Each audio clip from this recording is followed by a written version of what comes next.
आर'नाइ 5G YouTube channel नायगिरि लोगो नोंथांमोननिसिम दिनैनि गोदान भिडिअआव आरो फिन खेबसेबाव बरायफिनबाय।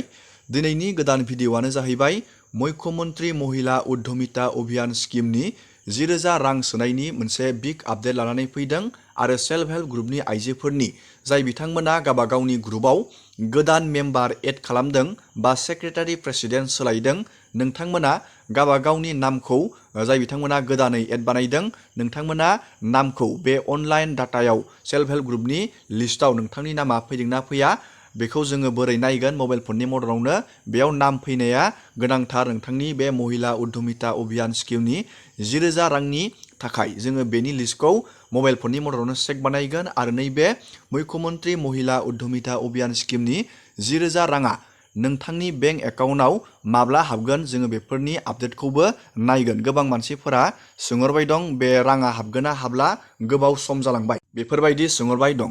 राङा हाबगोन मानो होनोब्ला बेयो मोनसे जोबोर गेदेर स्किम। नैबेयाव नोंथांमोना नुनो मोन्दों टटेल अल आसाम नैबेयाव फर्मखौ रानदोंमोन।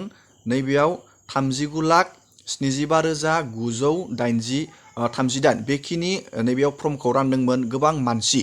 बेखिनि मानसिनि गेजेराव गोबां मानसिनियावनो राङा हाबनाय नङा। मानो होनोब्ला नोंथाङा जुदि मोननैसो खामानिखौ मावनानै लायाब्ला नोंथाङा रांखौ मोननाय नङा। मा खामानिखौ मावनानै लानांगोन रांखौ मोननो थाखाय जोङो बेफोरखौबो नायगोन। टटेल 39,975,983 नैबे 35 डिस्ट्रिक्टआव फर्मखौ राननाय जादोंमोन। नोंथांमोना नैबेयाव नुनो मोन्दों आरो नोंथाङा हारसिङैबो बेखौ नायनो हागोन। नैबेयाव मोनसे पर्टेल बानायनानै होखादों मुख्यमन्त्री महिला उद्यमिता अभियान। बे पर्टेलनि जोहैबो नोंथांमोना आपडेट लाबाय थानो हागोन।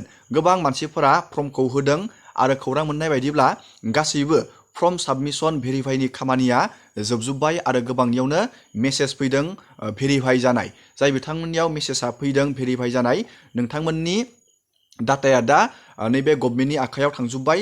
जेब्ला गभर्नमेन्टआ रांखौ लन्च खालामगोन अब्ला नोंथांमोननि बेंक एकाउन्टआव डिबिटि सिस्टेमनि जोहैनो नोंथांमोननि बेंक एकाउन्टआव राङा फैगोन। डिबिटि सिस्टेमा जाहैबाय नोंथांनि आधारजों बेंक एकाउन्टजों लिंक। बे सिस्टेमनि जोहैसो नोंथांनियाव राङा फैगोन। जोङो बेनि आपडेटखौबो नायगोन। नोंथांमोना थाबैनो रांखौ मोनगोन। मानो होनोब्ला बेयाव गोबां लाख बेयाव मानसिफोरा एप्लाइ बानायदों। बेनि थाखायनो बेयाव गोबां बाजेटनि गोनांथि जायो। 40 लाख टटेल जाहैयो बेनिफिसारिफोरा। 40 लाखनो 10,000 रां होनायाबो इसेल' गेदेर खोथा नङा। बेयाव गोबां बाजेटनि गोनांथि जायो। नोंथांमोना फार्स्ट इनस्टलमेन्टआव जुदि मोनजोब्लाबाबो नोंथांमोननो सेकेन्ड थार्ड बेफोरबायदि सिस्टेमै नोंथांमोननो गभर्नमेन्टआ होलांगोन। मानो होनोब्ला गोबां मिटिं बा गोबां नोंथांमोनखौ दंफां गायहोदों बा गोबां फर्मनि जाल्ला जाहोदों। नोंथांमोना रांखौ मोननो हागोन। मानो होनोब्ला गभर्नमेन्टआ गोबां खस्थ' खालामहोदों। नोंथांमोना जिंगासिनाङा नोंथांमोना थाबैनो रांखौ मोननो हागोन। नाथाय नोंथांनियाव मोननैसो नोंथाङा बेयाव क्राइटेरियाखौ मावनानै लानांगोन। जोङो बेनि आपडेटखौ नायदिनि। रां सोनायाव गभर्नमेन्टआ मोननैसो नोंथांनि बेयाव खामानिखौ नायगोन। नोंथाङा जेब्ला बेंकफोराव बा बबेबाफोर इनस्टिटिउसनफोराव जुदि नोंथाङा लन लादों बेयाव नोंथांनि बेयाव क्रेडिट स्करखौ नायगोन। बे क्रेडिट स्करानो जाहैबाय जुदि नोंथाङा बबेबाफोर लन लानानै लनखौ टाइम मथे टाइम सुख'वाखै नोंथांनि क्रेडिट स्करा डाउन जानानै दं अब्ला नोंथाङा रां मोननायाव प्रब्लेमाव गोलैनो हागौ। नोंथाङा थाबैनो जुदि लनफोर लादोंब्लाथाय नोंथाङा टाइमाव टाइम लननि नोंथाङा रिपेमेन्ट खालामबानो जाबाय। अब्लानो नोंथांनि क्रेडिट स्करा मोजां जागोन। अब्ला नोंथांमोना जेरावखि जाया नोंथाङा लन एप्लाइ खालामबानो लनखौ मोननो हागोन। नैबे क्रेडिट स्करखौ गभर्नमेन्टआ नायगोन। मानो होनोब्ला बेयाव नोंथांनो लन हिसाबैसो बे फैसाया जाहैगोन। नोंथाङा बेयाव फार्स्ट इनस्टलमेन्टखौ 10,000 मोनगोन। नाथाय आरो बे 10,000नि सोलायै नोंथांनो आरो गोबां रांबो नोंथांमोननो लन हिसाबै गभर्नमेन्टआ होगोन बे महिला उद्यमिता अभियान स्किमनिफ्राय। नोंथाङा नैबे क्रेडिट स्करखौ मोजां बानायनानै लाबानो जाबाय रां मोननो थाखाय। नैबे क्रेडिट स्करखौ गभर्नमेन्टआ चेक बानायथारगोन रां होनायनि सिगां।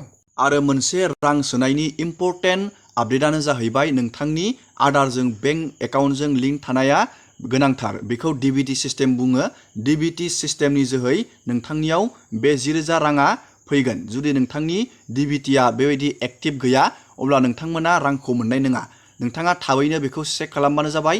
PM किसान आरो बायदि स्किमफोरावबो दासिमबो नैबे DBT प्रब्लेमनि जोहैनो गोबां खेथियकफोरनि बेंक एकाउन्टाव राङा फैयाखै। DBTआ नोंथांनिया एक्टिभ थानांगोन, नोंथांनि बेंकजों आधारजों लिंक थानांगोन।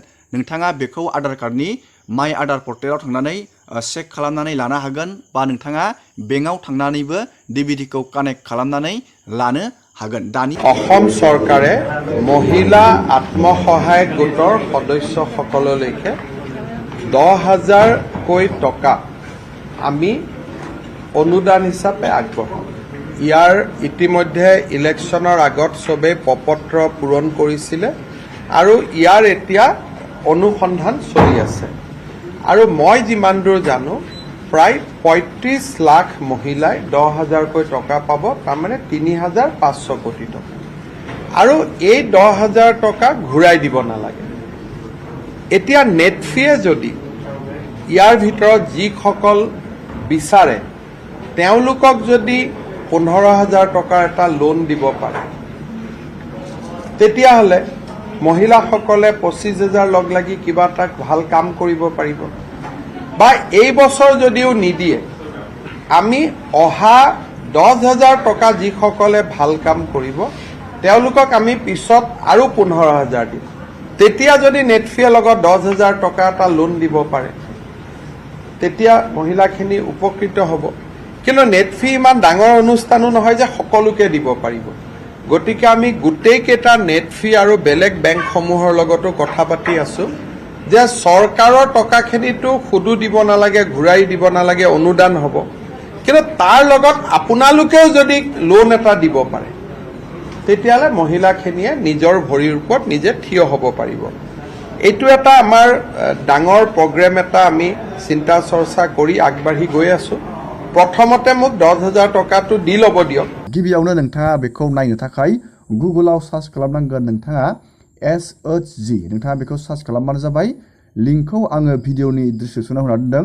नोंथाङा डाइरेक्ट लिंकआव थुनानै गावबा गावनि एड जानाय डिटेल्सखौ चेक खालामनानै लानो हागोन। दानिया नोंथाङा नैबेयाव मोनसे अपसन नुनो मोनदों SHG केटेगरि वाइज। बेयाव नोंथाङा क्लिक खालामनानै होनांगोन। लिंकखौ नोंथाङा भिडिअनि गाहायाव थुबानो जागोन। डाइरेक्ट पेजआव नोंथाङा थांनानै गावबा गावनि मबाइलावनो चेक खालामनानै लाबानो जाबाय। नोंथाङा जुदि गोदानै मेम्बार एड खालामदों, सेक्रेटारि प्रेसिडेन्ट सोलायदों, नोंथाङा बेयाव गासैबो डिटेल्सखौ नुनो मोनगोन गावबा गावनि मबाइल फनावनो। दानिया बेयाव नोंथाङा गावबा गावनि स्टेटखौ नोंथाङा बेयाव सिलेक्ट खालामनांगोन। आं हमना ला नैबे आसामखौ आङो क्लिक बानायनोसै। बेबायदि नोंथाङा आसामाव क्लिक खालामबानो जाबाय। दानिया बेयाव नोंथाङा बेबायदि मोनसे पेज गेवबावगोन। नैबेयाव आसामनि अल डिस्ट्रिक्टआ थागोन। डिस्ट्रिक्टआव बेबायदि क्लिक खालामनांगोन नोंथाङा। नैबेयाव आङो मोनसे डिस्ट्रिक्टआव क्लिक खालामनि। नैबे क'क्राझार डिस्ट्रिक्टनिखौ आङो चेक खालामनानै नैबे क'क्राझार। नोंथाङा डिस्ट्रिक्टखौ नैबे गाहायाव जुदि नुनो मोना, अब्ला नोंथाङा नैबेयाव अपसन होना दोनदों 1 2 3 4। बेयाव नोंथाङा क्लिक खालामनानै नोंथाङा नागिरनो हागोन। बेयाव आसामनि प्रत्येक डिस्ट्रिक्टनि बेयाव लिस्टआनो दं। नोंथाङा नैबेयाव नुनो मोनदों। दानिया नैबे क'क्राझाराव आङो क्लिक खालामनानै होबाय। बेबायदि क'क्राझाराव क्लिक खालामना होनाय लोगोनो दानिया बे क'क्राझार नैबेयाव गावबा गावनि ब्लकआव नोंथाङा क्लिक खालामनो नांगोन। बियो डिस्ट्रिक्टनि ब्लक। नोंथाङा गावबा गावनि डिस्ट्रिक्टनि ब्लकआव बेयाव क्लिक खालामनो नांगोन। आं हमना ला नैबे दतमा ब्लकआव आङो क्लिक खालामना होनि। बेबायदि नोंथाङा गावबा गावनि ब्लकआव क्लिक खालामबानो जाबाय। दानिया बेयाव ब्लकआव क्लिक खालामनाय लोगोनो नैबे ग्राम पन्सायत, बेखौ जोंनि VCDC नैबे BTCआव बेखौ VCDC बुङो। नैबे ग्राम पन्सायतखौ जोंनियाव ग्राम पन्सायत गैया, जोंनियाव VCDC दङ। नोंथाङा बे VCDCआव गावबा गावनि एक्जेक्ट VCDCआव नोंथाङा क्लिक खालामबानो जाबाय। आं नैबेयाव मोनसे VCDCआव क्लिक खालामना होनि। बेबायदि क्लिक बानायबाय। VCDCआव क्लिक खालामनानै नैबे VCDCनि भिलेज बेखौ भिलेजाव गावबा गावनि भिलेजाव क्लिक खालामनांगोन। आं बेयाव मोनसे भिलेजाव क्लिक खालामनानै होबाय। भिलेजाव क्लिक खालामनाय लोगोनो दानिया बेयाव भिलेजाव खैखान सेल्फ हेल्प ग्रुपनि नाम दं मोनसे भिलेजाव, बेयाव नोंथांनि ग्रुपनि नामा नैबेयाव फैगोन। बेयाव गावबा गावनि ग्रुपआव नोंथाङा नैबेयाव नोंथाङा जुदि निउ मेम्बार एड खालामदों, अब्ला नोंथाङा बेयाव लिस्टखौ नायनो थाखाय गावबा गावनि ग्रुपनि नामाव बेबायदि क्लिक खालामबानो जाबाय। बेयाव आङो मोनसे ग्रुपआव क्लिक खालामनानै होबाय। बेयाव दानिया ग्रुपनि नोंथाङा डिटेल्सखौ नुनो मोनगोन। नैबेयाव ग्रुपनि डिटेल्सखौ नोंथाङा नुनो मोनदों। बेयाव नोंथाङा गावबा गावनि ग्रुपनि डिटेल्सखौ नायना लानो हागोन आरो नोंथाङा नैबेयाव नुनो मोन्दों नोंथांनि मेम्बारनि डिटेल्स नैबे मेम्बार नोंथांनि नामा बेयाव थागोन आरो नोंथांनि बेयाव फादार बा नोंथांनि हासबेन्डनि नामा नैबेयाव थागोन आरो नैबेयाव नोंथांनि डिजिगनेसनाव नोंथांनि सेक्रेटारि प्रेसिडेन्ट बेफोरबायदि आरो जाय बिथांमोना गोदानै मेम्बार सोदों नैबेयाव नोंथांनि मेम्बारनि नोंथाङा बेयाव नामखौ नायना लाबानो जाबाय नैबेयाव नामा थागोन नोंथाङा बेबायदि नायना लाबानो जाबाय नोंथांनि SC ST डिसेबिलिटि रिलिजियन जेन्डार आरो बेंक एकाउन्ट बेबायदि एभेलेबल बेबायदि खिथिनांगोन बेबायदि नोंथाङा बेबायदि चेक खालामबानो जाबाय गावबा गावनि नोंथाङा सेल्फ हेल्प ग्रुपआव जुदि डाटा एड खालामदोंबाथाय नोंथाङा बेबायदि चेक खालामबानो जाबाय आरो मोनसे ग्रुपआव 10 जन मेम्बार थानाया बेयो कम्पालसरि सेल्फ हेल्प ग्रुप मोनसे जानोबाथाय 10 जन बेयाव मेम्बारा थानाया गोनांथि नोंथाङा बेबायदिनो गावबा गावनि जुदि नोंथाङा सेक्रेटारि प्रेसिडेन्ट बा मेम्बार एड खालामदोंमोन बेबायदि प्रसेसआव नोंथाङा चेक खालामनानै लाबानो जाबाय मानो होनोब्ला इम्पर्टेन्ट महिला उद्यमिता अभियान स्किमनि राङा थाबैनो नोंथांमोननि बेंक एकाउन्टआव हाबसिगोन नोंथांमोना बेबायदि चेक खालामनानै लाबानो जाबाय दानिया जोङो मोनसे आपडेट जोङो नायबावगोन जुदि नोंथाङा बेयाव नोंथांनि बेंक एकाउन्टखौ नैबेयाव एड खालामदोंमोन नैबेयाव एभेलेबल नोंथाङा नुनो मोन्दों नोंथांनि बेंक एकाउन्टआ बेयाव एभेलेबल बेबायदि खिथिनांगोन नोंथाङा जुदि बेंक एकाउन्टखौ जुदि एड बानायाखै अब्ला नोंथाङा थाबैनो एड बानायबानो जाबाय दिनैनि भिडिअखौ आं बेखिनियावनो फोजोबबाय नोंथांमोना भिडिअखौ नायनानै मोजां मोनदोंबा लाइक खालामबानो जाबाय चेनेलाव गोदानबा चेनेलखौ साबस्क्राइब खालामबानो जाबाय एसेनोसै दिनैनि भिडिअआ